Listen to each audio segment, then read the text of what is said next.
these days it's all about image, it's all about what you're wearing, all about these badges, all about everything, you know, how many followers you got on Instagram. Unless you're at the top of the tree living in Dubai, you're never ever gonna be rich, you're never ever gonna be successful. None of the kids are getting absorbed into the Christian faith, and it's a shame.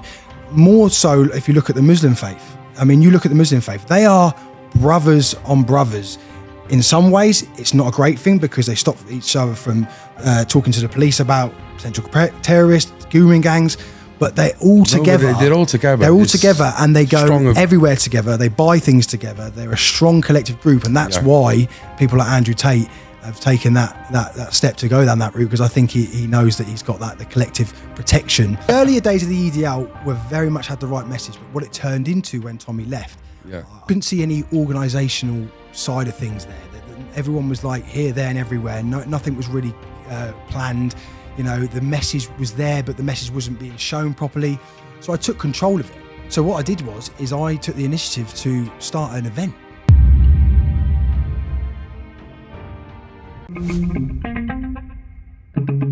The Central Club. What's going on, people? Welcome to the Central Club. This episode is brought to you by Reinspire Printing and Boss Security. If you haven't already, make sure you hit that like button, subscribe to the club, and hit the bell button to be notified of future content. Again, we're here in my uncle's cottage in the lovely Kingston, in Surrey, the outskirts of London. And we've got another amazing guest. This is someone who's very close to a previous guest we've had on. I've heard about this man. I've seen this man in social media. I've seen him on YouTube, and it's a bit of a mystery behind his character in my eyes. A lot of people might know his story, but to me, I wanted to know more. And I've never really seen any interviews of him. I've never seen a podcast. And he is very controversial. I think if you've ever seen this man before, he's portrayed as Tommy Robinson's bodyguard, Tommy Robinson's right-hand man. But I want to hear more of that, because if you see him on face value, you would just probably think he's an EDL supporter who, hangs around with Tommy Robinson. But I don't think that's the case, and I want to find out more. So, ladies and gentlemen, I welcome Mr. Danny Tommo. How you doing? Thank you for coming. Yeah, thanks for having me. Yeah, thanks for having me. It's been a while since I've been on camera. I've been away for a while, but it's nice to be seen, and I'm looking forward to the chat. Yeah. Honestly, I really appreciate it. It's amazing how we got into contact, I think. Indeed. And I always think that things happen for a reason. I was coming up to London anyway to do some filming, and it just worked out perfectly. Yeah, the trip wasn't too bad. It was not too far. It's better than going to Wales anyway. Oh, thanks. That would have been a hell of a trip. Well, it's not that bad, actually. No, I do. Tommy like came twice, so I know, yeah. It's a trip though, isn't it? It's a hell of a trip. Yeah. But, thanks for having me. It's nice to be here. Are you still in contact with Tommy? Yeah, I talk to him every day, pretty much. Everything that we've been through, or I've seen him go through, and everything I've been involved in. I class him as a very, very good friend of mine, and I've stuck by his side, and I'll always be in contact with him. Yeah, that's good. I think I don't want to make this about Tommy, although a big part of your journey is through that, and we will get into that. But I think what I want to do really with you, Dan, is find out who you are and where your journey's come from, because you've got a hell of a journey, mate. And it's been emotional, man. Yeah, and the change in your life as well, from what you was into where you are now, is something we champion on this podcast all the time. So I think first of all is just give us a bit of a background on yourself. Yeah, so I grew up in Portsmouth, down the south coast. I moved there when I was about 15. Beautiful house over on a place called Hayden Island. That's where I lived. My background for family purposes, I mean, my old man and my mum, we had a fantastic childhood. My childhood was full of love, and I had everything that we needed. And probably due to my own faults, quite a young age, I started going down the wrong routes, which was really unfortunate for my father, who tried very hard to take me in the right direction. He was from a very rough council estate in the Midlands in Coventry. Had a tough life, made something of himself, and the man that he was, considering where he came from, it was an iconic story itself. So, growing up in the environment that I grew up in, I think the problem was that going to school and end up mixing with the wrong individuals, and ended up disrespecting my father and disrespecting what he had tried to do for me, and that led to me to being homeless at the ages of like 15, 16, through my own fault. I've got young brothers and sisters that that were much younger than me, and I could see, now being a dad myself, I could see that all he was trying to do was protect the younger ones, and couldn't have sort of the madness around him. I was getting in quite a lot of fights when I was younger, to a point where probably the catalyst was when we used to buy cars and just drive around in cars. Like, I was 16 years old, and unluckily for me, I got pulled over in the car that I was driving right outside my road where I was growing up, where I used to live. And long behold, mum, dad, sister and brother drove past and saw me standing with a police officer, and that was sort of like the end of it, being so close to home for my dad. Ended up moving in with a very close friend of mine that's still my friend today. And then the madness started. I needed money. My dad was sending money to the person that I was living with, his mum. For me, it wasn't enough. And I get in circles with people that were dealing, and I ended up sort of like taking packages from here, there, left, right and centre. I mean, the one that sticks out for me is I was 16 years old and a load of heroin had gone missing. And the Scousers had come down, and they were outside the house with shotguns, and I was underneath a bed with the other kids that were in the house, and they were about to come in and do because it genuinely had gone, I think it had been flushed down the toilet, the old bill were going to come, and then they didn't believe it, and they sent, as you can imagine, they sent their people. So all these type of things started happening and started projecting me in a way where I couldn't see a return to normal life. I had a tough life from 16, 17, 18, felt I wasn't loved by the family, very ousted. Used to see all the Facebook things of them going on holiday together, brother and sisters all enjoying themselves, and then there's me, the black sheep of the family. I did turn myself around. I decided that enough was enough. I decided to join the army. I went into the KRH, King's Royal Hussars tank regiment. Unfortunately for me, I got injured in bayonet training, and my kneecap ended up being dislocated, and that was my end of my army career. Can I just interject there, for people listening? How hard, like, what was that turning point for you to say enough is enough? Because we all know how hard it is to get out of something like that. Yeah. The drug dealing, the drug trafficking. Yeah. Probably the resentment and hate towards your family. What was it that made you change? Having a baby, really. Really? Yeah. When I was young, 17, 18, when I had the baby, and I knew that I looked at myself in the mirror and I thought, what are you doing? Like, yeah, okay, the money's okay. People that I thought were my friends were only my friends because I'm in that world. As soon as I wanted to step away from that world, they're not your friends anymore because you're not making money for them. Then you're not part of their group. So looking in the mirror and realizing that I had to change something quickly, and then realizing that the reason I was being ousted from the family was because of my own behaviour. I used to blame them for what they were doing. How can you do this to me? How can you do this to me? And then so looking in the mirror really over a short space of time, realizing I had to change it because my son is going to be growing up soon, and what sort of father figure would I be to be in that type of character? Yeah, of course. So yeah. Do you think it's within you, something like that? It falls on your lap where you just think, wow, enough's enough, or is this something you can teach to other youngsters? You have to step yourself out. You have to step yourself out of the situation, and you have to look into the situation and see what benefits happen for you, and seeing where you're going to be in 5 years' time. There's a lot of kids these days that get involved in dealing a little bit of weed and dealing a little bit of coke, thinking that they're going to end up being really rich and everything else. What they don't realise is the risk factors. The risk factors are so big for such a small reward, and a lot of kids don't see that. A lot of kids don't have a lot of father figures in their life. A lot of the reason that lads that I was hanging around with, their dads weren't in their lives, and that for me was part of it. Looking at people saying, is that the main reason? Well, it sort of is, because where I bring my children up, I'm on my kids. I've got 5 children. I've got 4 boys and 1 girl. I'm on my kids 24 hours a day. My son, he can't go out without me looking on a map where he is, ringing him 3 or 4 times while he's out, finding out where he is, because I learned from the mistakes that potentially my father made, but rightly to protect the others in my family. So, yeah, I think without someone being there to explain to youngsters, to me in them days, where are you going to be in 5 years? This isn't going to last. Unless you're at the top of the tree living in Dubai, you're never ever gonna be rich. You're never ever gonna be successful. And when this all ends, you're gonna have nothing to fall back on. So it's a hard one, and a lot of kids don't get that these days. They really don't. Well, everything's magnified now, isn't it, as well? And I think, you know,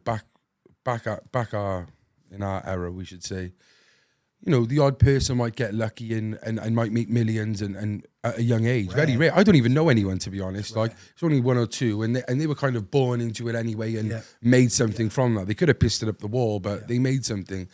Nowadays, these kids, they're becoming millionaires off YouTube, gaming, crypto. But it's even that they see that and they strive for that. But again, everyone else around them feels their life is nothing if they ain't that. I know, that's the problem. Social media's destroyed, I believe, the generations of our children, 100%. Like these days, you know, when I was a kid, I couldn't wait to get out on my bike, go into the forest, do, you know, when I was young, just get out, and even like making a fire in it, you know, in it somewhere, and playing armies and stuff like that. I remember the days. Like these days, it's all about image, it's all about what you're wearing, all about these badges, all about everything. You know, how many followers you got on Instagram, you know, and even my son. Like I minimise what my son does has Instagram and these type of things, but you just look at it and think, well, what are you doing? Why are you looking like that for? Just like, they're hiding their faces. They're doing all this, and like what is all this? Pointing at each other. Yeah, pointing at each other and doing all these gang. Like he doesn't even know what they mean. They're just doing it because they think it's cool, and it's a real shame. And looking forward in the generations that are to come. Where are these lot going to be? Like, exactly. It's a scary time because we've got the old generation that are now, you know, in their 80s that live the right life, I believe, lived by Christian values, and that's something that's hugely missing from the communities. Like I live my life now as a Christian, devout Christian, and everything I do is based on that, and that's why my life now is the way it is. And that's such a strong message. I'm not going to sit in church. It's not about sitting in church. No. It's not about sitting in front of a priest that's boring, that's standing there. The church that I go to is 95% black church. It's the church that suits me because they're all about, you know, community. Most of the time, everyone's having barbecues. They're all eating. They're all going. You know, they order Domino's after. Everyone just sits, and the message is relevant to the generations that we're at now. So it resonates with you when they talk. When the pastor talks, you think, yeah, that's that.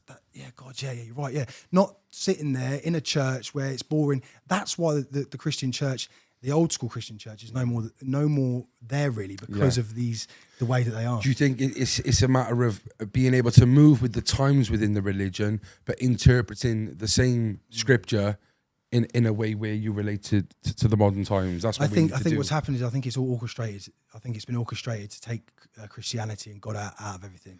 Take it out of the schools, take it out the way of life, take it out. You know, look back in the 50s, the 60s, you know, most people, normal people, lived a Christian lifestyle. That, you know, you got married, you know, you had christenings, you lived you know, don't hurt your neighbour, don't kill, don't. Well, that's how I live. Love thy neighbour. And I don't know anything these days. Else You just don't. Everyone wants to. You know, none of the kids are getting absorbed into the Christian faith, and it's a shame.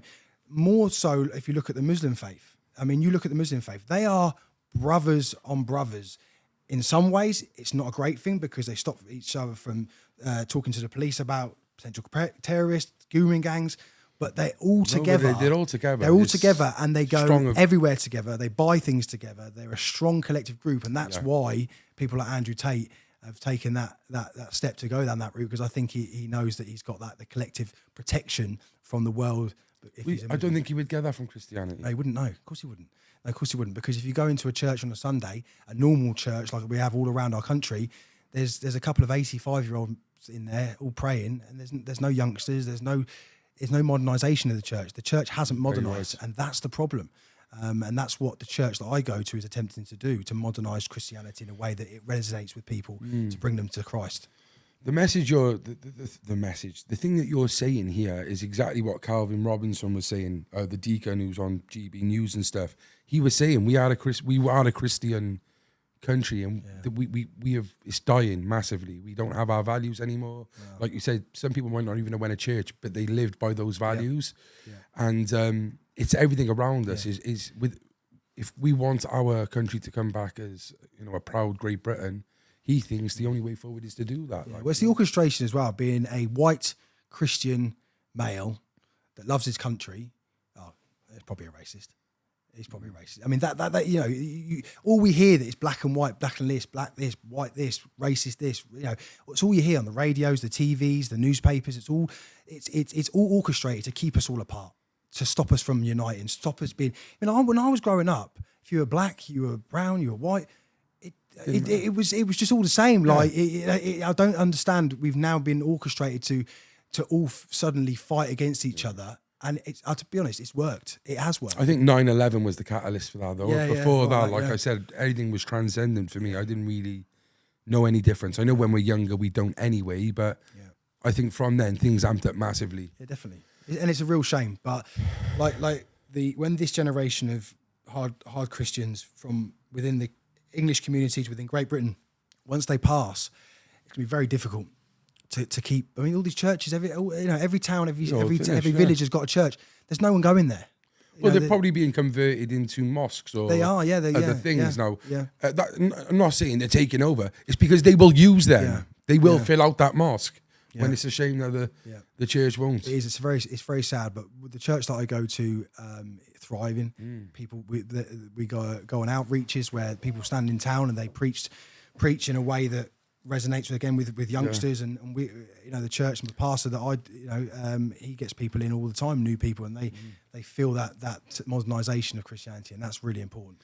I'm based in a church, St. John's Church. It's in the city centre of Cardiff, and again, it's pretty booming. I think there's a lot of old people in there. I work there with my recovery. Yeah. They've given us a room. Because they want to fill it out, because they want bodies in there, they want to feel some sort of life in there, and that's sad, you know. But at the same time, it's wonderful. We have people in every day for cups of coffee. They're looking for a pair of socks. We've got like baskets and baskets of donations of people, and we get them in. We get them in as much as we can. But it's really good. We need more of that, don't we? We definitely need more of that. And there's ways of doing it, but you've just got to modernise it. And like you say, at the moment, it's only a small percentage of the Christianity sort of like community that are actually doing that. Yeah, I agree. Calvin's a good guy, man. He's got a good message, and because he's not white, people listen to him in the media sense. Because if you're a white Christian man, you try and portray this message, you're just labelled, or you're just ignored. Yeah. So, but I think the maddest shit about it is now, this wacky time we're in, is people call him. I've seen people call him racist. It's crazy. Yeah, I know. It's just mad. I know.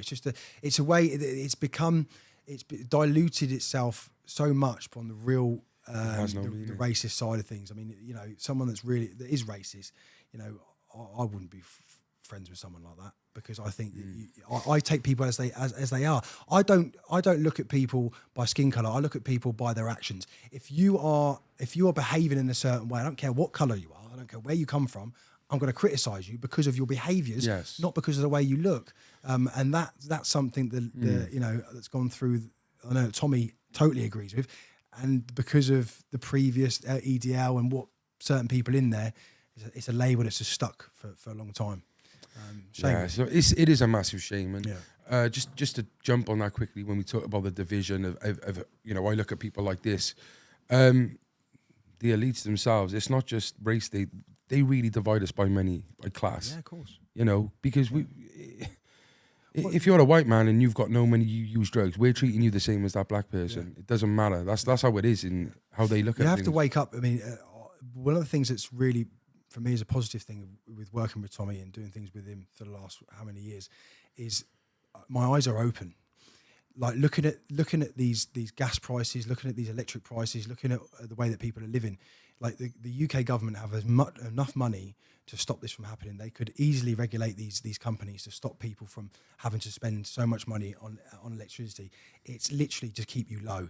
It started off, going back a couple of years. It started with the COVID, and then suddenly COVID disappeared, within a week, these lefties were putting from having their COVID certificate as their profile pic. It suddenly went to Ukraine. Ukraine flags. And then it's all orchestrated, and the way that it makes you feel like. And it makes me understand how the Germans in the 1930s manipulated their people, the Jews, and it makes me realise how easy it is with the right propaganda to brainwash people for them to go with whatever you say. And it's fear. It's a fear.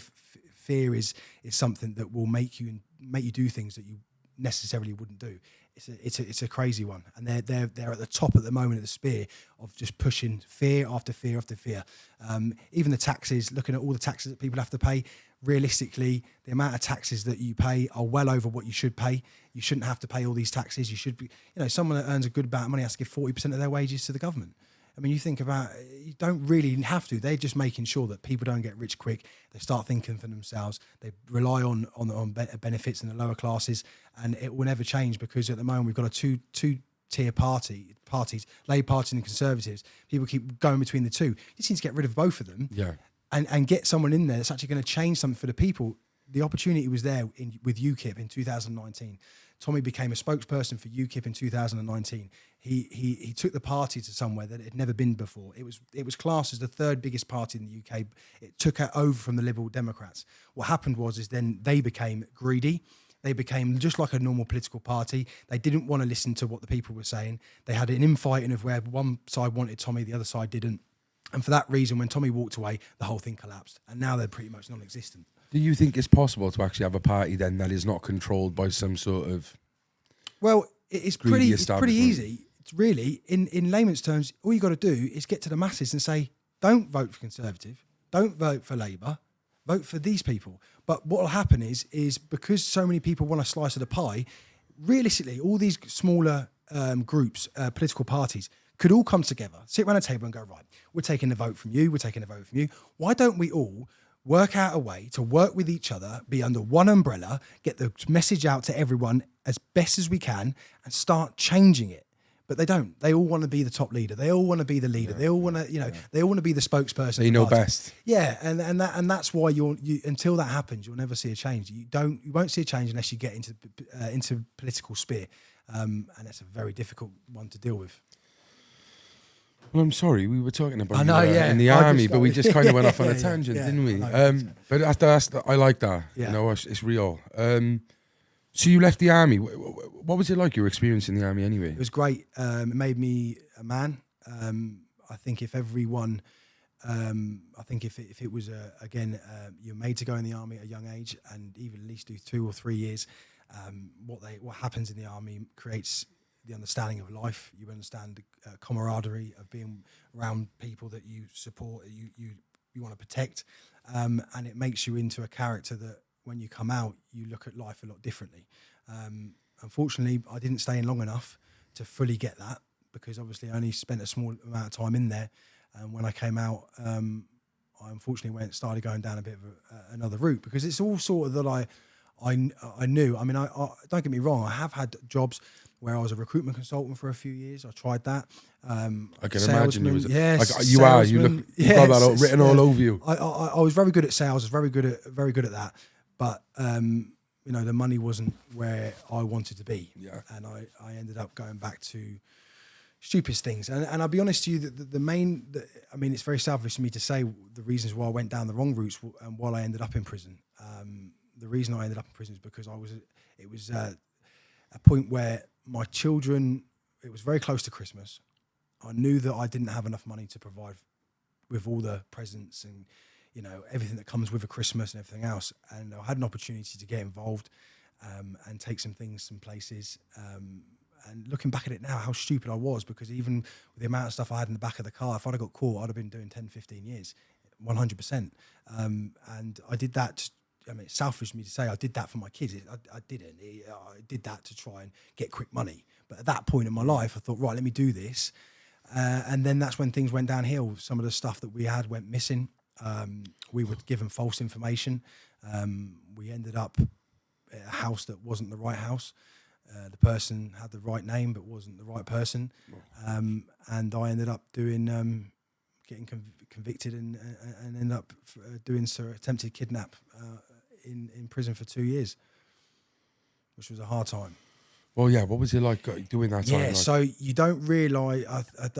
The saddest thing for me was seeing youngsters who didn't have the confidence and the ability to mould themselves into that world.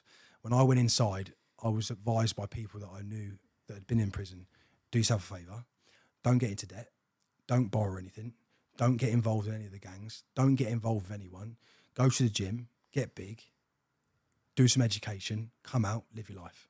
exactly what I did every day. I became obsessed with fitness.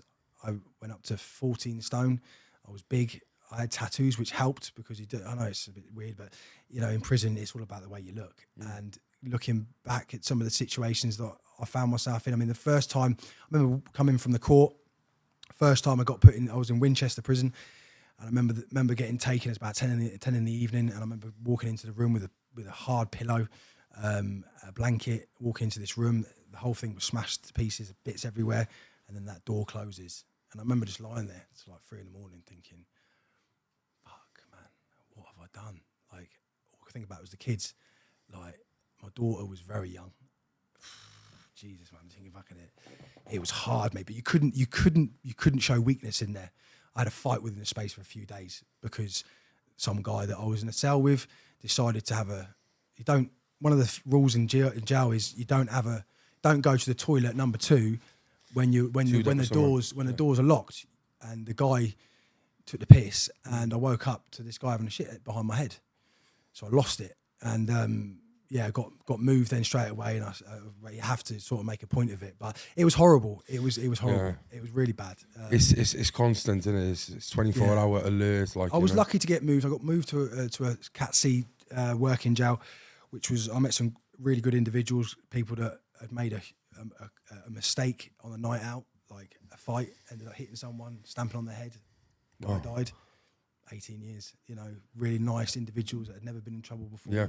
And then you've got the young lads that are just tormented by the predominantly black gangs that used to come in. It's, you know, you used to then get a canteen, you have to write down what you want from the canteen, and then on the Friday it be given to you.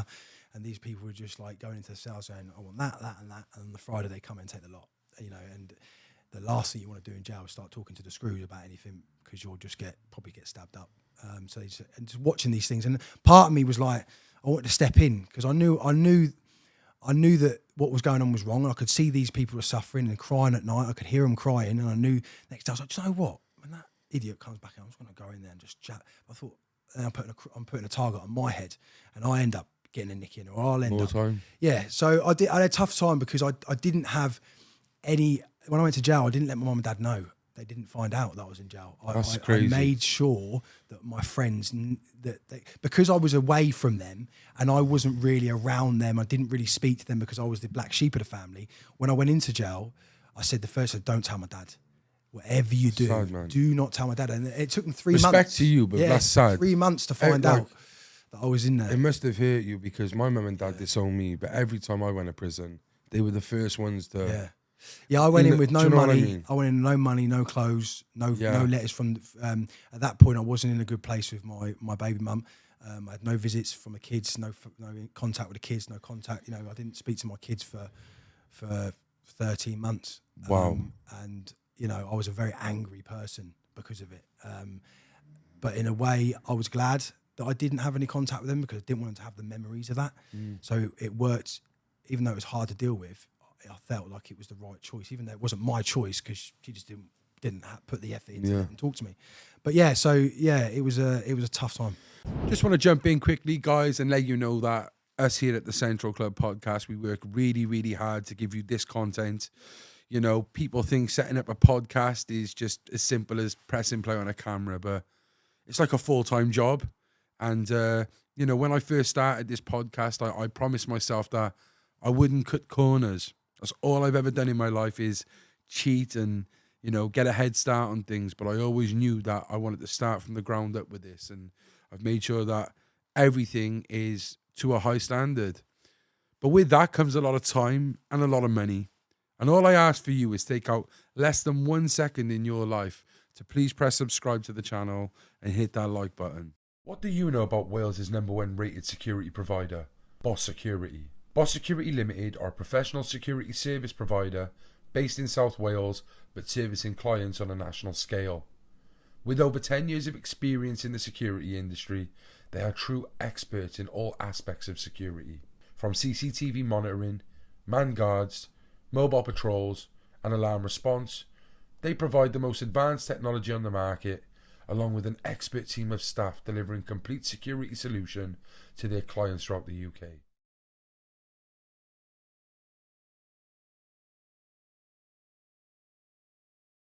Before we jump on to you know, Yeah. coming out of prison and, you know, how you kind of met Tommy and went on this mad journey, something happened to you and your best mate before you went to prison, didn't it? Can you go through that? Yeah.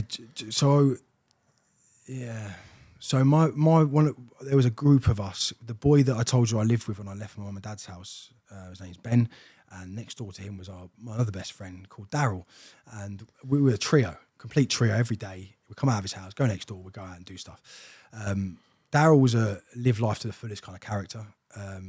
Loved his MDMA, loved those type of drugs. Not from a really young age. He only got into it later in life, but. Yeah, it was one day I remember the day I was sat down and I was watching Britain's Got Talent. I had my baby was just being moved to the bed just to go to sleep, and there was a knock at the door, and it was two friends. One was Daryl and one was another one, and I could tell straight away that they were like off their face. I was like, what have you been doing? He's like, MDMA. I was like, mate. But, you know, I was happy to have these boys. I've known these boys all my life. So I knew these boys weren't going to disrespect from my house. I knew they weren't going to start being like druggies in the house. And they came in, they sat down. And one of the things that happened was there was a couple of lads that are in there that are now not friends, who decided it would be quite funny to start putting MDMA in his drink while he was in my house, to get him fucked. And I remember being in the kitchen, things he started taking. So he was taking stuff, and obviously there was also stuff in the drink. So he was double dosing. So I'm in the kitchen, I'm having a cigarette out the window in the kitchen. The next thing I hear a scream, and it's my baby mum saying something's wrong with Daryl. I run in there, and his head's just back, eyes are in the back of his head. I knew straight away. No, that's so. Let me go back a little bit because it's actually quite important. Actually, just before that happened, I knew that he was getting bad. I could tell by the way he was behaving. He said, "I'm going to the toilet." He knows my gaff. He knows that the toilet isn't towards the kitchen. Started walking towards the kitchen, and his feet were hanging out, and he was doing all this. So I took him for a walk outside. I tried to get him some fresh air. I walked him around the block, came back to the house, and I was like, "What the fuck?" I didn't know they'd put it in his drink. I had no idea. I didn't even know he was taking it. I just knew he was fucked. So I got back to the house, sat down, and then within 10, 15 minutes, I was in the kitchen. A scream came into the front room, and his head was back, eyes were rolling, and then I pulled him off the sofa, trying to because his body was lifeless. Realised he wasn't breathing, and I panicked, and I didn't know what to do. So I pulled him down. I did CPR. I tried my hardest. All I could hear was like a squishing noise, no breath. I tried mouth to mouth. Carried that on for God, it felt like hours, maybe 20 minutes till the ambulance turned up. They tried to inject him with something to try and get his heart going again, but he was gone. The thing is, one of the things that happened prior to that was when I realised that he was fucked before I took him for the walk, the lad that had the gear, I said, "Give me the gear, give it to me. You're not doing it. This is my house. What are you doing?" That's it. The end of it. That's the end of the night. Because I hadn't taken nothing. Because I had my baby in bed. I was not like that when I was around my kids. I took it off him, put it in my pocket, and then obviously everything happened. The police turned up. They obviously searched the place. They searched me. I had MDMA in my pocket. So now they're looking at me. Well, where's that? I said, no, I've taken it off him. At that point, they arrested me. So I got arrested. So I'm now sat in a cell. My best mate's just died in front of me in my house. I'm now in police custody. I'm now sat in a cell. Had the interview, explained it. Obviously, they spoke to everyone. They confirmed everything was going on, and I was released. But it was very difficult to go back to the flat. I made some, I was going through a rough time at that point anyway, and that just sort of like amplified my mental health to a really, really low point. Certain things happened where the baby mum had moved out. I was now on my own in this place, and cries for help. I tried overdosing on pills. I'd done things because I couldn't see. I found out baby mum was with someone else. Best mate's gone. Wow. I'm on my own in this flat. I don't know what to do. I know I try and take my life, but I was ringing people while I was doing it. So it was a cry for help. I remember two of my really good friends kicking the door down, and I was just apparently, I don't remember this, but I was laying on the front room floor just convulsing, and they took me to hospital, and so that was a tough time for me. So not having a father to call, not having a mum to call, not having any immediate family around you, baby mum's gone, best mate's, the one that you would have called, has just died in front of you. Was this kind of like the path to where you then these kidnappings and went to prison? Was it all this in one, was it? Because I didn't care. I didn't care anymore. I didn't care about how I was looked at, what I was doing. I remember turning up at mum and dad's house and begging for some food. I was living in cars, begging them. And my dad was like, "You ain't coming in. You're not." And he was old school, so he thought he was doing me a favour. Yeah. Tough love. But it had the absolute opposite effect. It turned me into a person that I didn't want to be, but I had no choice to be because that's all I knew at that point. So, tough one, man. Rest in peace to Darryl. Yeah, rest in peace, Darryl, yeah, absolutely. Okay, so you gave your life to Christ when in prison. Yeah, I want to cross on that. So one of the things that was very clear in prison that a lot of lads are converting to Islam to survive in prison. I'll be honest, I think you're a weak character if you think that. I know there is certain other reasons why some people do it for protection and everything else, but I went the opposite way. I took a Bible, started reading it. I'm a bit dyslexic, so I couldn't really read a lot of it, but I tried my hardest to understand it. But then I realised that it wasn't actually about reading the Bible. It's actually about praying, giving yourself and making a promise to God and to Christ that I would change and that I would stick to that change. And that in prison I did that, and I made a promise to my children and to my family that when I came out of prison, that was it. That was it. I was going to turn my life around for my kids, and it worked. It worked because if you give your life to Christ and you mean it and you follow the right path, my God, it is one of the best things you'll ever experience in your life. And it's not about getting on the floor and praying. It's about having a purpose in life. You feel when you're following Christ the way that I feel I follow it, it gives you a purpose, and it saved me 100%. 100%, it saved me. Yeah. Congratulations, Thank you, that, bro. That's it's a good, amazing it's a good turnaround, bro. Yeah, it is massively. But if you look at the wider public, the masses, they'd probably think that your life went downhill even more. You would think that. But how did you?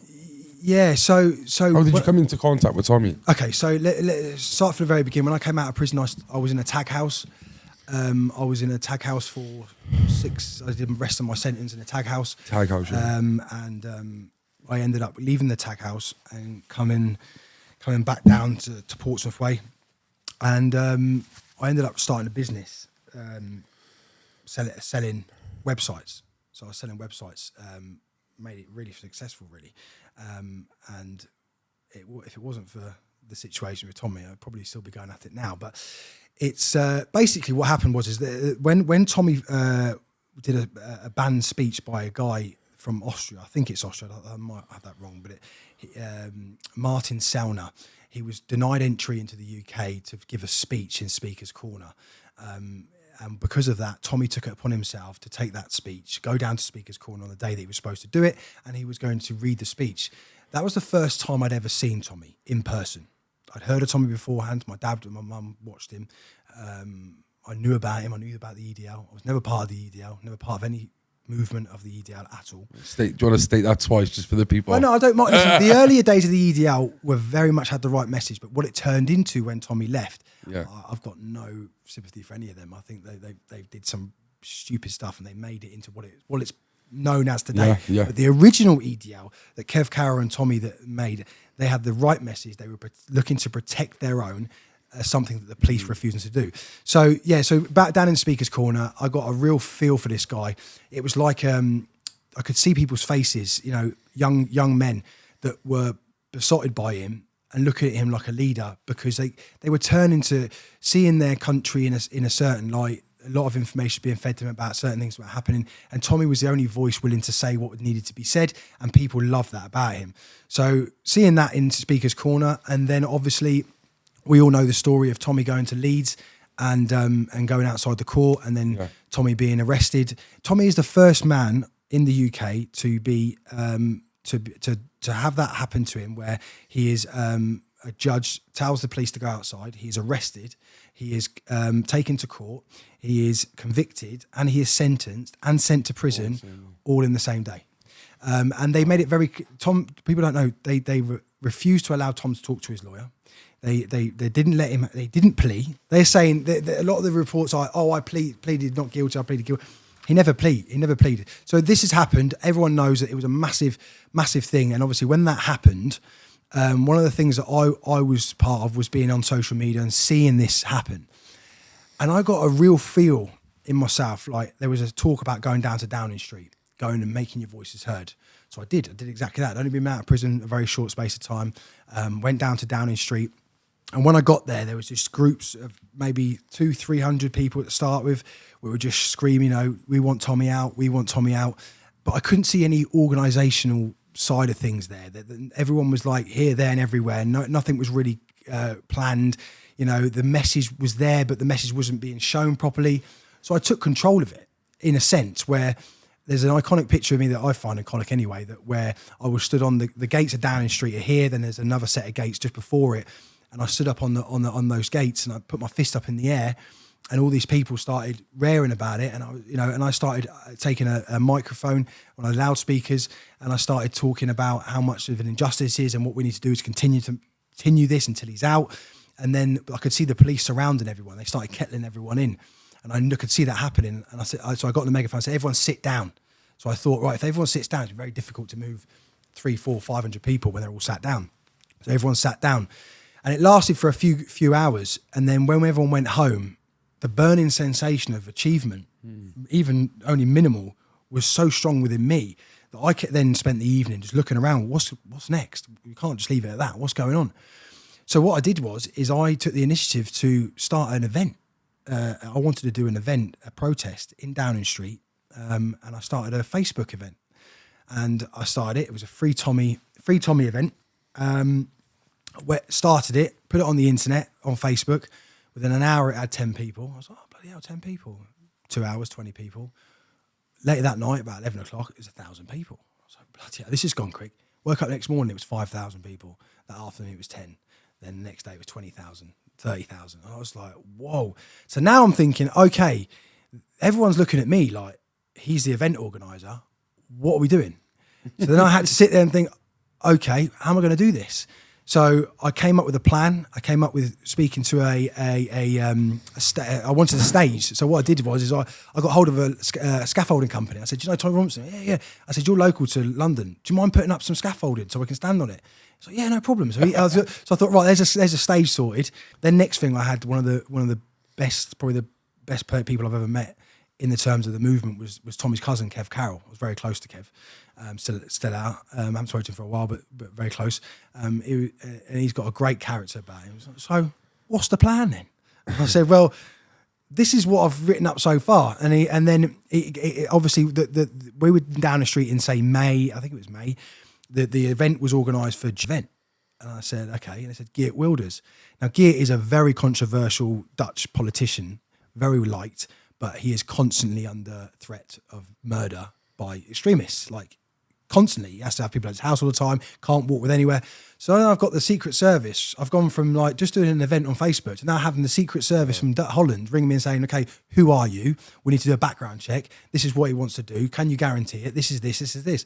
So then the next thing I get a phone call from Gerard Batten's people, who is currently the leader of UKIP. You know, we want to speak as well. So it's gone from like, and I'm thinking, I've only got a bit of scaffolding coming up. And now suddenly like I've got all these like mega politicians. Then the maddest one turns up is I get a phone call from America. Hello, is that Daniel? I was like, yeah. He said, we've got a congressman that wants to come over.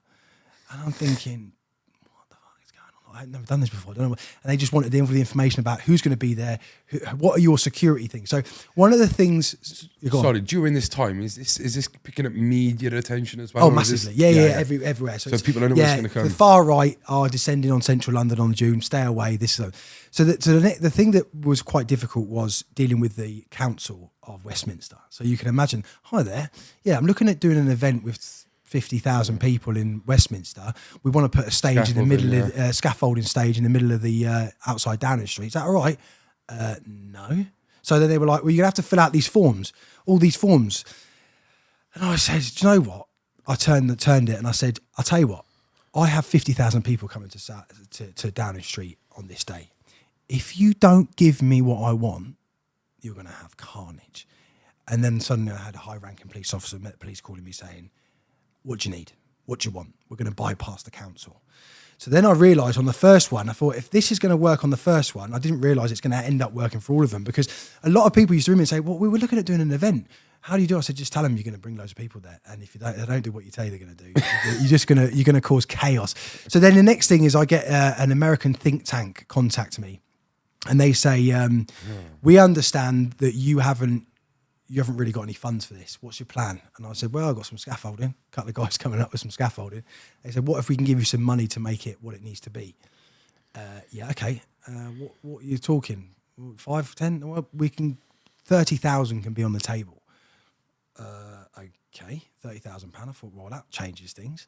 So then I started dealing with proper security companies. I won't say a name, but there's someone close to Tommy that's been a really good friend of all of ours for many years, way before even I was involved. But he's got a security company. He was then put in for the security. They're not going to work for free. There's a big risk on these days. We had to pay for the security. The stage was really expensive. I mean, the sound system that we used was on par with something from like concerts. Yeah. So they were expensive. And then watching watching all this happen, I'll be honest, I was on a stag do in Ibiza for my uncle, and I get a call to say, oh, the funds are available. So I'm looking in my bank, and there's £30,000, and I'm thinking, do what you said you're going to do. Do the right thing. Don't be an idiot. So I did. I'll clear you. And one of the things that actually probably went in my favour was the bank actually stopped the transactions to go into anyone. I couldn't do anything with the money, because they were like, well, where have you just got? Why is the £30,000 is here? They're going to question. They wanted to know where it come from. So so now you're in a point where I've gone from just standing outside Downing Street, putting my hand up in the air, saying a few things on the microphone, telling people to sit down, to now being the main organiser of this huge, massive event with all politicians from around the world, including, some really high-level speakers from Australia, from all different places of the world. And it worked. It worked so well. But there was always this doubt, well, who is he? Who are you? And where have you come from? So one of the things that did happen was my certain family members were took in the back of Range Rovers in the Midlands and questioned by some heavy people who I later became very good friends with, to say, who is your nephew? Is it true he went to prison? Has he ever been involved with the MI5? I mean, they thought I was MI5. They thought I was an undercover police officer. They thought that this is a great blag. They've managed to get an undercover police officer or an MI5 agent to become the main organiser for Tommy Robinson. You do sound like a knight in shining armour. Tommy is it was too good to be true at that point. And one of the people that really didn't believe that I was who I was Kev Carroll at the beginning. And later on in all that, he used to go, I'm so sorry, bro. I used to call you everything. I used to call you this, that. I thought you was a police officer. They never used to want to go over a drink with me, but at the very, very beginning, because they thought I was secretly recording normal. Yeah. So that's how it sort of began. But it was a mad story to go from just doing a little protest and now suddenly seeing, and the day itself was to see 50,000 plus people. Imagine I'm on the stage. I've got Gerard Batten here. I've got Geert Wilders here. I've got all the congressmen stood there. And as Geert Wilders come down Downing Street, they had to be armed police. So you had a circle of armed police walking Gerard, the guy for the Dutch politician, down Downing Street, all holding guns, walking him down because he was so wanted. He was so concerned that he was going to get attacked by the extremists in the UK. So then watching this wave of 50,000 people, it just didn't stop. It was just waves and waves, and then they started turning on the police. So I got on the speaker. I'm like, we're not here for this. They obviously, you can imagine what type of people they were the concerned people. They were also the football lads, and then they were the idiots. This was the first time I'd ever seen the football firms around the country come together. You're talking Millwall, West Ham, were stood next to each other, all together as one. Very rare to see that, and every firm was there. Something that I've never seen happen, and something I don't think I'll ever see happen again, unfortunately. I've seen the one documentary. I think it's Scrubs. It's one of the prisons, and Tommy's in prison. Yeah, and you can hear the protesting outside. Yeah, so was that protest, or was that another protest? No, so that was. If you watch the ITV documentary, I actually got interviewed by Ross Kemp for that. That's right. Yeah, so I organised that one. I went to see Tommy in prison first. Shell of himself. Yeah. What people don't get to see is the reality of what all of this does to Tommy as a person. His mental health is been up and down dramatically for a long, long time.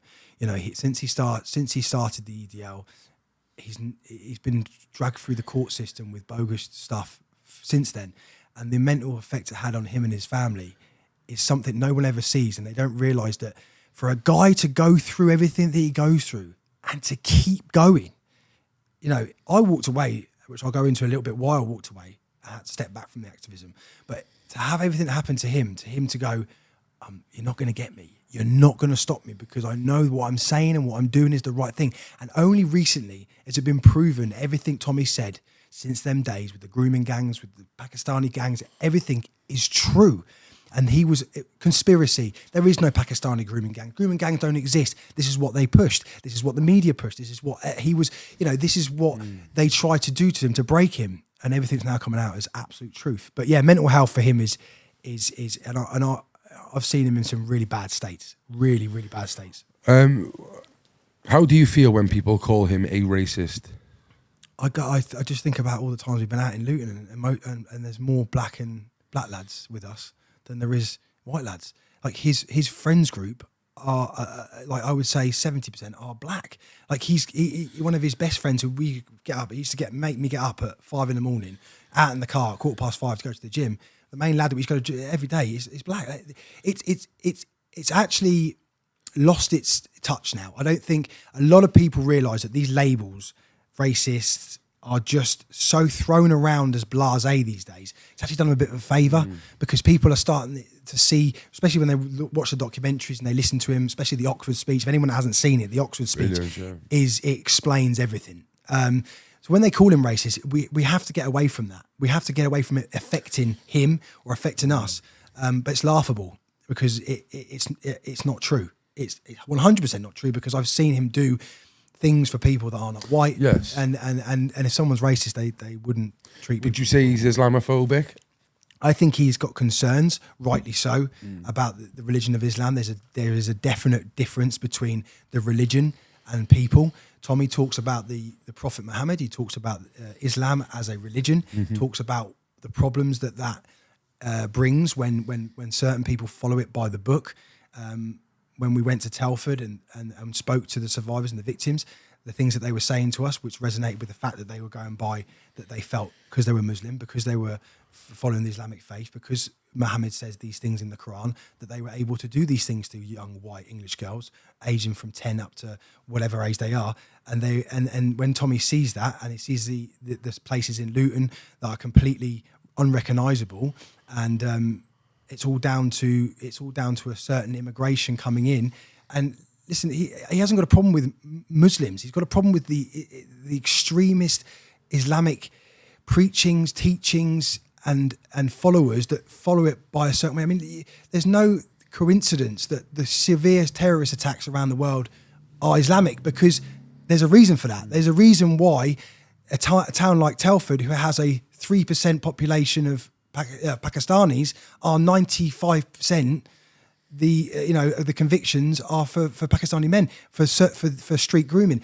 So one thing that people don't distinguish, they go, oh yeah, those are white people. Yes, we're a white country. So there's two different types of grooming. There is grooming that's predominantly by middle-aged white men, done on social media, done through the internet. That is a fact. And there are police groups, there are task force that go after these, that pretend they're young girls to get these men. Yeah, if you see paedophile hunters, paedophile hunters. Yeah, so I've never seen an Asian guy really. Yeah, it's well known. It's well known, and that there's tacklings through the police force. The problem is that what we've seen, what Tommy's seen for a long period of time, is the police actually didn't do anything when they had the evidence planted on their desk. They allowed young girls to be violently tortured, violently raped, gang raped by multiple men, with even being branded with an iron of M to say that they're Muhammad's property. There's such severe torture and systematic rape that the problem we had, and the reason why we didn't stop, is because no matter how much you tarnish Tommy, no matter how much you say these things, he's the only man that continued from the EDL days leading up to even today, that stood up, put his head above the water and said, this is what's happening. This is what they're doing. And now all the police forces are in investigation. You look at all these places where these investigations are happening. Everything that Tommy said was true. And look at what they did to him. And now you've got people that are trying to like even GB News, we thought GB News was going to be different. We thought GB News was going to be a little bit different, and they were going to tackle things. They haven't even interviewed. Tommy's done like 5 documentaries on Pakistani grooming gangs. I'm not talking just sitting there. I'm talking about, in detail documentaries.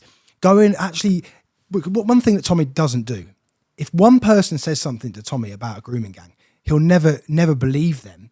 In a sense, he does his due diligence. He does. Doesn't he? What he does is it has to be 3 people that don't know each other, all mentioning the same name, the same sort of locations, and the same offences.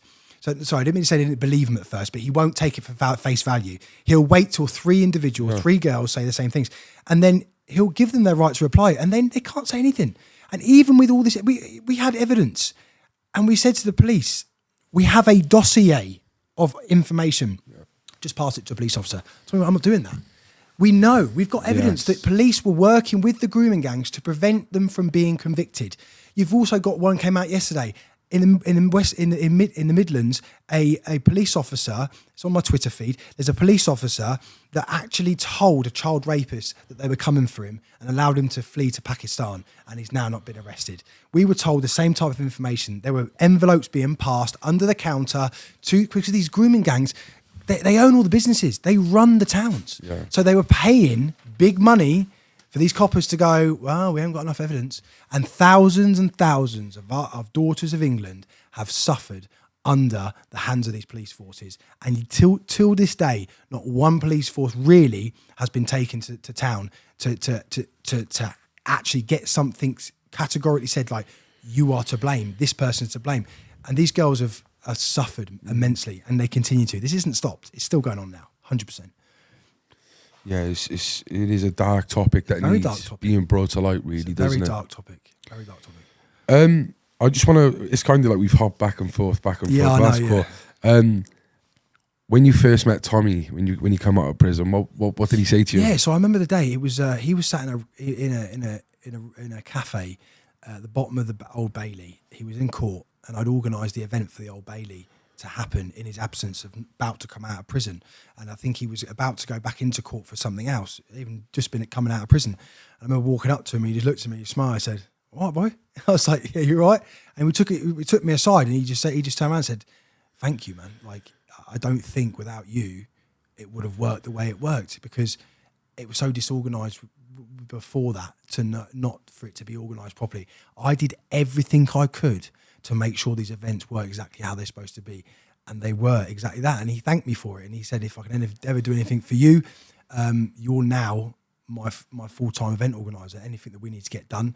And one of the things that I need to make clear is that I was also the person that stood on the stage for 7 hours talking, and getting the crowd going, because a lot of the times when we did the events at the Old Bailey, Tom was inside the court.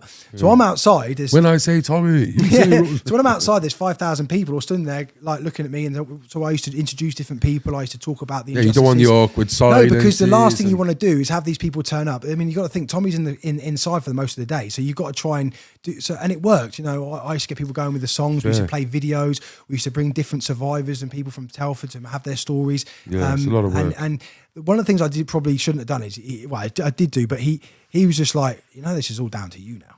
Like, he said, "I'm just going to turn up." He said, like, wow, you've got to do all of it. And that's pretty much how it went. Did you take a wage out of that? Like, maybe not, I don't, maybe you did. Maybe not the first ones when he's in, but I mean, when you ended up becoming like his... No, never took a wage. The only money I ever had was when I originally got the 30,000. Were you getting the Stonies from at these times then, bro? Yeah, well, I wasn't wearing Stonies at these times. I used to borrow some of Tommy's clubber when I used to go to some of the events. He used to give me one of the t-shirts, but it was back then. The only time I've ever taken a wage was when everyone was paid after the 30,000 was given to me. I was the only person that I used to make sure I paid my rent. I've got 5 kids. I haven't been working. I've got to make sure I can survive. So when everyone was paid and there was money left over, I took the rest of the money as a wage for myself. The think tank that was the money came from were fully aware that I took the money, and I felt absolutely like I deserved it, because how am I going to? So I've got to give this money back, and then I sit there. I can't pay my rent. I can't buy food. I can't travel anywhere. Yeah, no, it's fair. So I've never taken a wage from Tommy at all. It's never been about the money. Listen, if this was about the money, then you're in the wrong job. Maybe that's different for Tommy. I think he one of the things that people need to understand is about Tom is that traveling around the UK, doing these events, because it's expensive. I mean, just traveling up here today cost me 30 quid.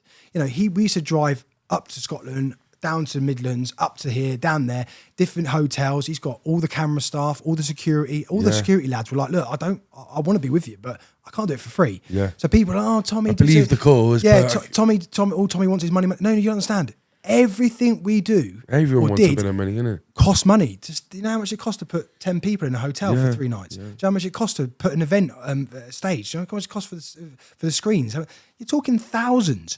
So people that have said that Tommy just takes money and they don't know what Tommy's really about. So that's one of the things I want to make sure I say, that I saw.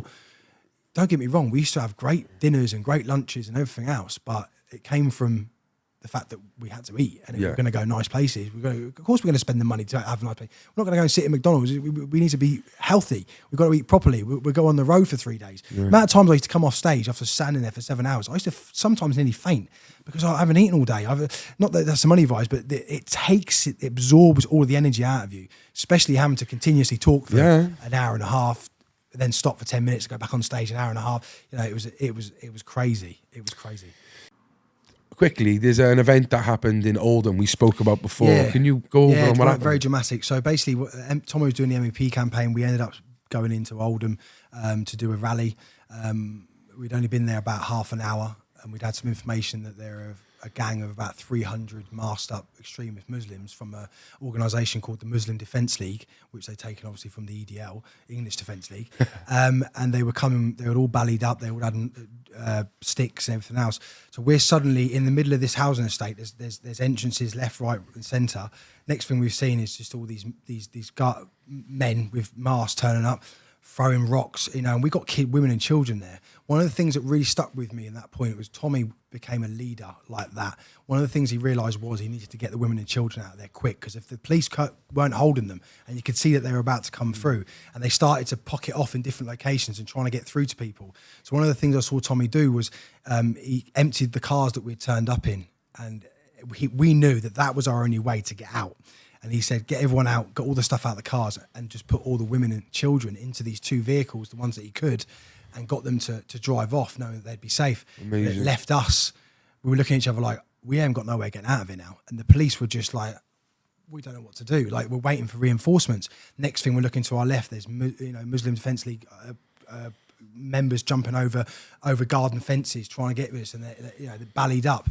That was a big day where we realised that things can go very sour very quickly. A lot of people got hurt that day. Really? Yeah, they got glassed, scissors thrown. There's a video, if you actually go on YouTube and type in Danny Tommo Oldham, there's a video where I've actually showed you what about. Very, very inspirational to see Tommy take control of that situation. That everyone was like, oh, what do we do? What do we do? And he just said, right, all the lads, every single lad, get to the front, put a barrier of lads, a line of lads, and allowed the women and children to get into the vehicles whilst bottles and everything, and people were trying to catch it, keeping it away from the women and children, got them into the cars. And for me, that's a moment that I think that's really harrowing to hear from Tommy, because people look at him as this hothead, loses his cool. But he does.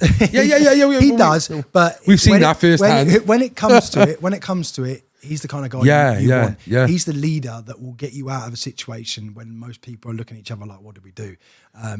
Tommy is inspiration to a lot of people for that reason. I know you look at you look at him like he's 10 feet tall, same as a lot of people. But he's do. not. He's not. Definitely not 10 feet tall. He's I am taller than you. I am taller than him. We've had this with argument. I'm definitely taller than him. He may say differently, but yeah.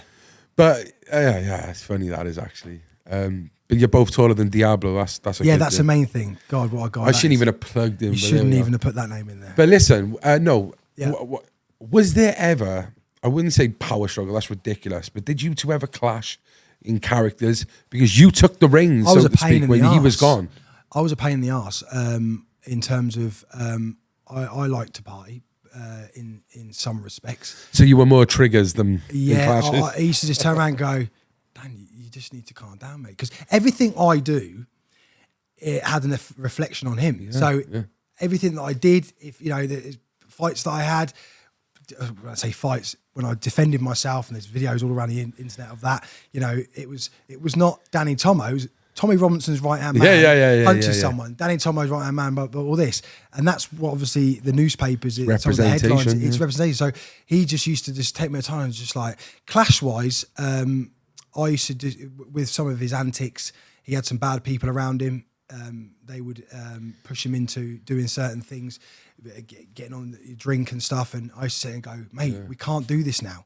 Like, I'm not a drinker. I don't really drink. I definitely don't drink now. But back in the day, even then, I didn't really drink. But people around him were bad influences. These people that he called him his friends, they weren't his friends. Friends don't make your problem worse. And these were people that were making his problems worse. And the earlier days, we had a great unit. And that unit started diluting when they went after these individuals. Ones had businesses, the papers went after them, the left went after them. So we ended up losing these people and ended up having other people come in that were nothing like these people, and they were bad influences. The amount of times I've had to sort of like rescue him from a bad situation or stop him from doing something stupid. I used to get calls from his family thanking me for doing these things because they were so worried about him. It's a crazy one. Sacrifices. What sacrifices have you had to take? Would you? I've taken sacrifices. I would say are based upon not being able to live a normal life. When it was the height of it all my bank accounts got closed. Suddenly, I woke up one day, my NatWest was closed, my Halifax was closed, my PayPal was closed. I got taken off Facebook. I remember being at the gym with Tommy and then suddenly coming out and then looking at each other. Going, oh, my Facebook's gone down. And then I went, oh yeah. And I looked on mine had gone. My Instagram had gone. I'd been called a dangerous individual. My family had picked up newspapers that they, you know, are you racist? Do you not like people? No. So being questioned. Your family, you're questioning. And you have to be careful because I used to go to Speaker's Corner a lot, and I used to be surrounded by like 30 Muslims all trying to talk about Christianity and everything else. And so I just thought how stupid really that was, because I could have got stabbed because these people think I'm against them and I'm against their religion. And I am in some respects. I've actually seen a video of you on Speaker's Corner. I think that's it's what hairy, I've seen mate. It was hairy, yeah. I've looking back at it now, I was a bit stupid really going in there like that, but I didn't care. I just felt like it. Yeah, of course. Done. You know, it's. But sacrifice. I've hurt my family. I've hurt my baby mum. I've hurt my kids massively by being away from them.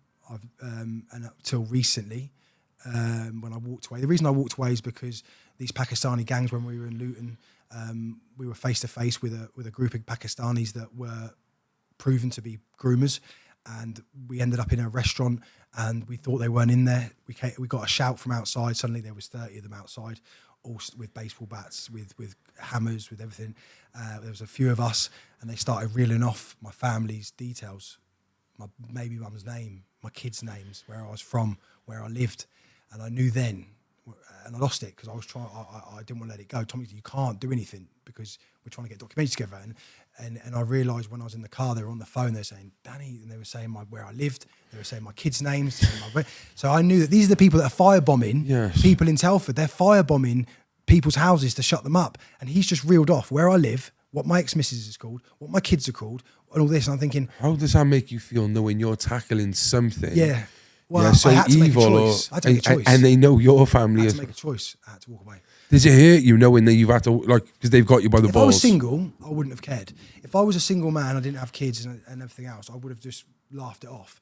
But I cannot take the risk of anything happening to my kids. And you said they're firebombing the ones in Telford. Are you Yeah. saying like Luton's like the base for that then, for these groomers or something? No, this is in Telford. They were firebombing. They were. Oh, right. I thought you said these were Luton lads. No, these were groomers. We travelled to Telford to basically put a camera in front of a gang of lads that groomers that we factually found were raping children, and they'd somehow got wind that we were coming. They were waiting in the back with 30 of their lads. And then they're out on the street, and then suddenly they're holding baseball bats, and then suddenly they're going, Danny, Tommo, this, that. And I'm thinking, how do they know that? How do they know that? How do they know that?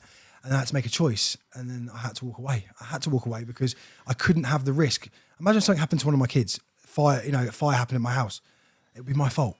It'd be my fault. I had to make a choice between the safety of my family and my kids or to continue doing this. So I made a video and I said, look, I have to walk away. And Tommy totally understood because I haven't got the means I didn't have the means at that point to move my family the way that Tommy did on multiple occasions. Moved them house, took them on holiday. No, I understand. I couldn't do that. I didn't have the funds available to do that. So I had to walk away. If you could describe Tommy in, few short words.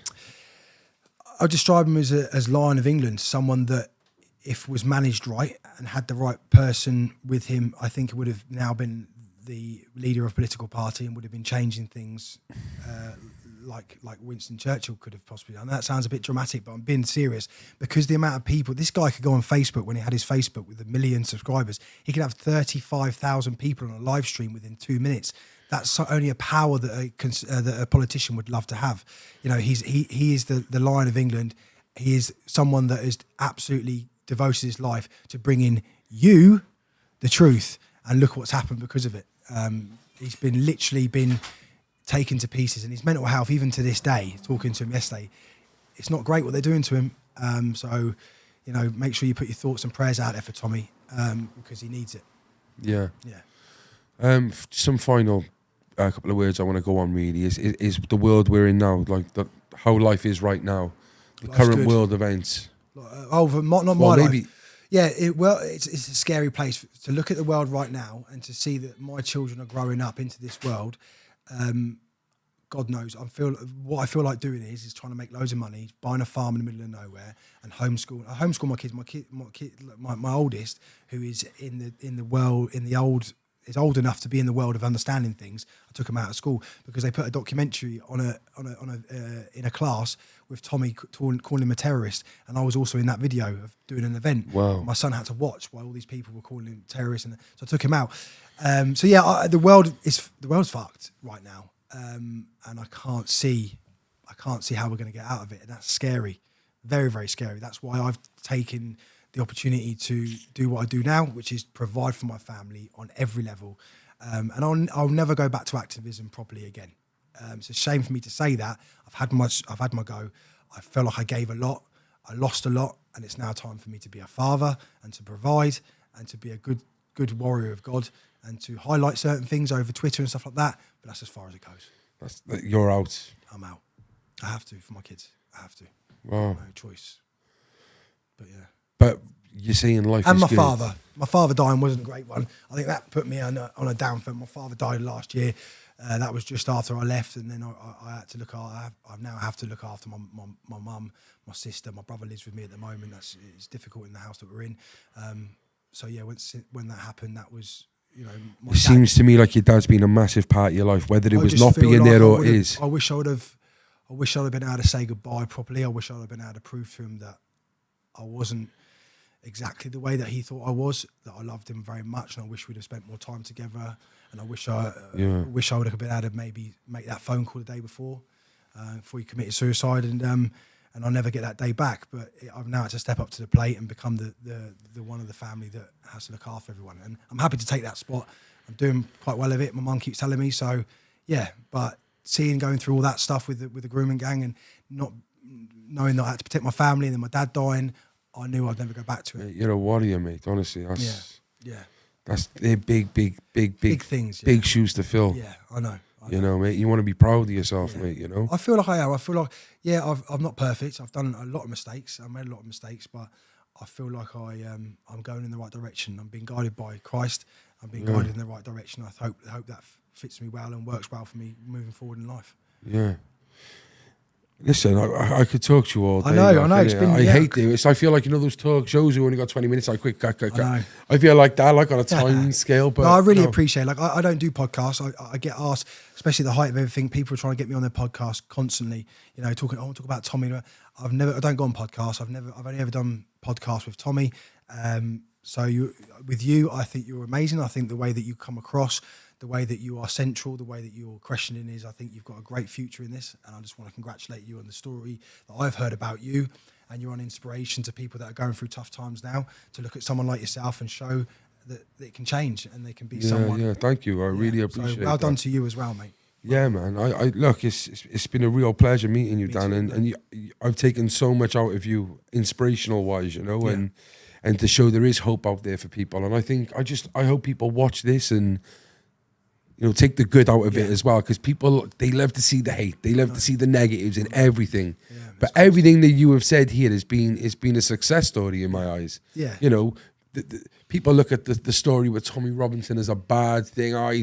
Mate, you supported someone in something that you believe in, and you got him out of prison. Yeah, I wouldn't say you got him out of prison, but it was the a demo massive. definitely The worked. demo, Yeah, 100%. They worked. They put so much pressure on the British It government. did. And then the judge, just quickly, the judge that looked at Tommy's case said that the judge that put him in prison completely failed. Yeah. He didn't follow the right procedures. So it just shows that there is corruption in the court system. The people that should be in prison for a long time, paedophiles, people that go near kids, rapists, they are not spending large amounts of times. But yet people that go after, the fact that Tommy got 12, 14, 18 months for what he did. Yeah. But yet you've got paedophiles that have been caught with all this on their computers and been convicted for this.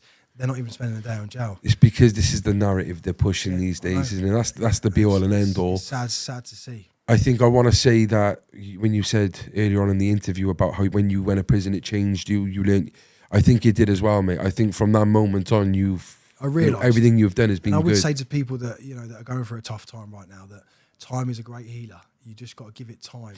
Yeah, see it on the camera to the people. Give them your final words. Listen, right? Time is a great healer, and if you're going through stuff at the moment, best thing that I did is sit down and write down where you want to be in 5 years, and try and get one of those points in the next 6 months. Time, you've got. I know you haven't got a lot of time on this earth, but you've got time to change yourself. And there's people like, especially more so you than me and Tommy, that can show people that if you want it and you want to change, it's only you that can change.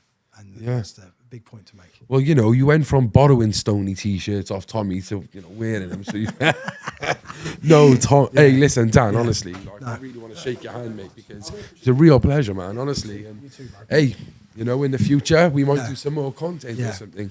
I really enjoyed this conversation. I think it was well needed, and I hope that you got something out of this yourself. Yeah, definitely. I hope people who will watch this will get something out of this as well. But just it gives an opportunity for people to hear who I am really and where, because there's been a lot of who is he, where has he come from? Yeah. Well, there you go. That's the and not just that. Again, like you said, everyone is Tommy. I want to know about Tommy. It's about you, innit? It's about finding out who you are as a person as well. Like so. I just want to finish by saying thank you to Tom for everything that he does, and please remember, have your thoughts and prayers with him, because his mental health isn't great at the moment.